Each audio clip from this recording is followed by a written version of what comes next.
Werkudara mulih wonten ing Patapan Sukalima awit piyambakipun bongkar Gunung Reksamuka mboten wonten tirta prawitasarinipun.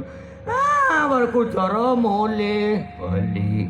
Endi aji tirta prawitasarine? Ora ono anane buta loro. Butane nang ndi?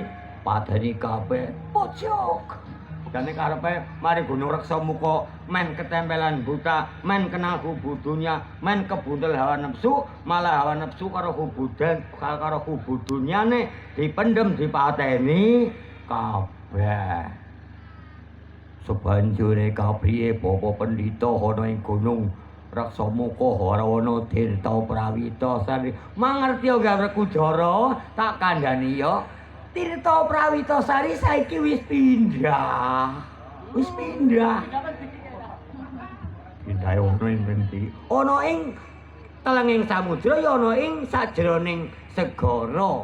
Mula sira cekak-cekak saiki kudu budal njegur ning samudra ya njegur ning samudra. Kok amit medal ing pasiran bakal mlebu samudra.